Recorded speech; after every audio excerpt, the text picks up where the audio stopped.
এই মুহূর্তের যে বড় খবরটির দিকে আমরা নজর রাখছি, তেলিয়ামুড়া থানার চারজন অফিসার এবারে গ্রেপ্তার ফেন্সিডিল কাণ্ডে। এ সংবাদে নিয়ে কিন্তু গত কয়েকদিন ধরেই কিন্তু একটা জল্পনা ছিল। তেলিয়ামুড়া থানার 4 অফিসার, যার মধ্যে অন্যতম ছিল সেকেন্ড অফিসার, সেই ফেন্সিডিল কাণ্ডে এবার গ্রেপ্তার হতে হয়েছে।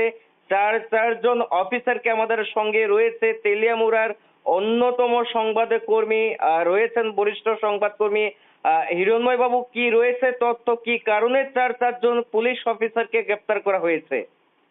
দেখো, গত 20 তারিখ রাত্রিবেলা তেলিয়ামুড়া মহানীপুর এলাকা থেকে একটি গাড়ি সহ ফেন্সিডিল আটক করে এসকপ সিরাপ, যেটা প্রায় 1000 বোতলের মতো।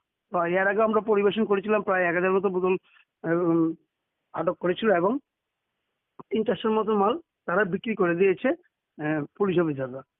সেই মোতাবেক গত শনিবার দিনই second OC inspector Ajit Debbarma এবং এসআই রাজেন্দ্র রিয়াং এবং কনস্টেবল সুকান্ত দাসকে তারা ক্লোজ করে এবং তদন্তে নেমে আরো কিছু যে ভিডিও ক্লিপস ধরা পড়ে, থানার যে ভিডিও সিসি ক্যামেরা রয়েছে সেখান থেকে ধরা পড়ে যে থানার বিল্ডিং এর উপরে এক বস্তা তারা নিয়ে যায় এবং সেখানে জড়িত রয়েছিল এসআই রাজেন্দ্র রিয়াং এবং যে এসবির হয়ে কাজ করে, এসবির মানে গোয়েন্দা বিভাগের এসআই শচীন্দ্র দেববর্মা।